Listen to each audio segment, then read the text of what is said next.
Hello everyone, my name is Simon, and this video is an accompaniment to the newsletter and the article that I've sent out. If you haven't read the article called Untuck Your Pelvis, you can click on that link below, and to subscribe to my newsletter, you can click on the link below it as well. So the point of this article is that while we sit, many of us, while we sit on the sofa and on the couch, although these are very comfortable, they basically tuck our tails in, our pelvis in.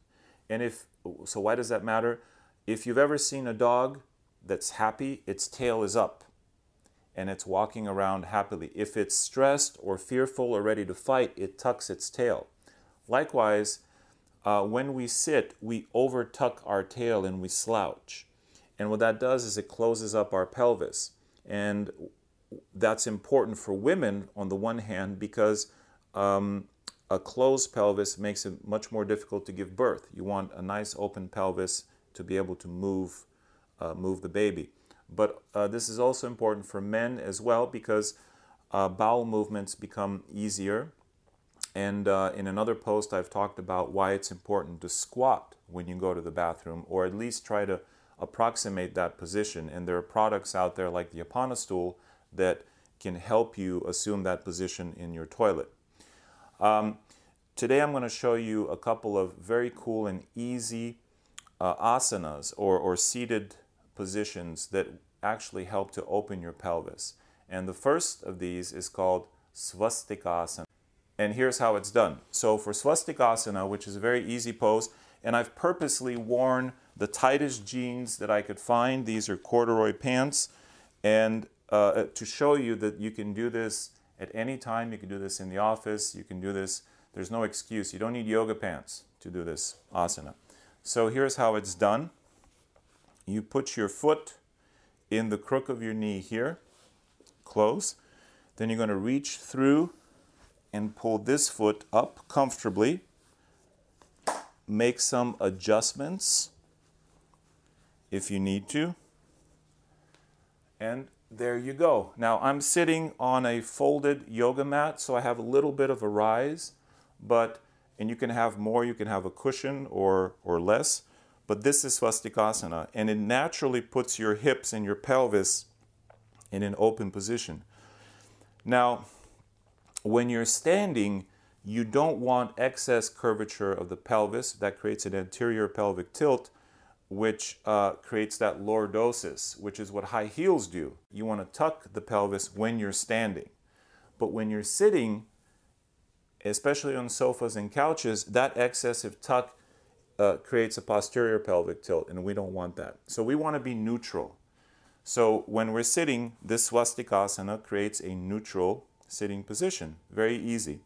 And the swastika is actually a cosmic symbol that comes from the ancient observation of the Big Dipper as it goes around the North Star. The North Star is the center. It's the pole around which the heavens apparently revolve. And the center of anything is a very sacred thing. In Vastu Shastra, the center of your home is said to be this place of spirit, and keeping it open and invites prosperity to that space. Ayurveda says that the center of your body, your gut, should also remain empty, and therefore it advises that we space out our meals 4 to 5 hours apart and that we fast regularly so that we too can invite prosperity into our bodies in the form of health and longevity. And of course, yogis create space in their minds by meditation and other techniques. So having the center open and honored is a basic tenet of ancient traditions. So the center is the North Star, and as the Big Dipper revolves around it, it creates what appears to be the swastika shape. All right, so enough cosmic theory here. Here's another asana that you may be familiar with that will help also create this space in the pelvis. This is called Siddha Asana or Siddhasana. And this one is a little bit more involved. You take your heel and you place it in your perineum, okay? Or as near to that as possible. Then you take the other heel and you're going to put that over so that the reproductive organs, this is the same for women as well, are between your two heels.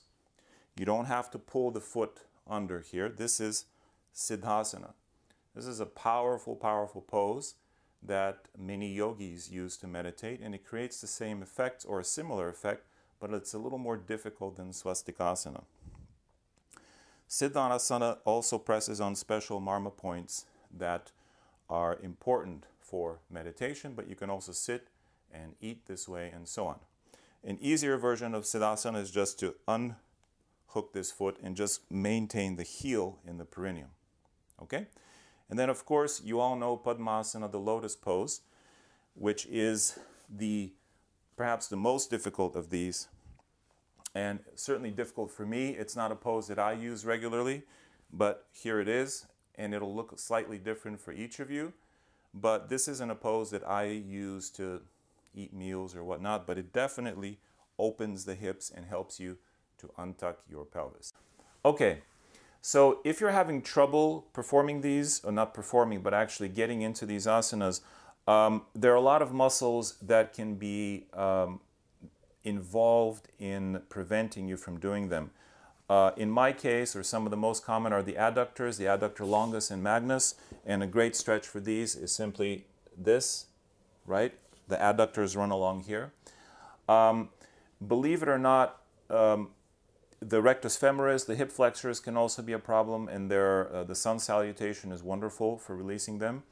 But one of the most useful poses is for helping you to open up the pelvis is downward dog, Adho Mukha Svanasana, which is very easy for anybody to perform anywhere, and it works by releasing the calves, both the soleus and the gastrocs, as well as the biceps femoris and the lower back, even the lats and the pectoralis, because when these muscles are tight, believe it or not, the pecs and the lats, they can also prevent you. They create either the forward cross syndrome or too much tightness here, but they can prevent you from sitting properly. So what's the message? Stretch. And I've purposely sat down this morning to show you these asanas without doing any stretching. In fact, I just got up and I'm pretty tight myself, to show you that you can do these at any time, even if you're not wearing yoga pants and such. Okay? So until we meet again, namaskar.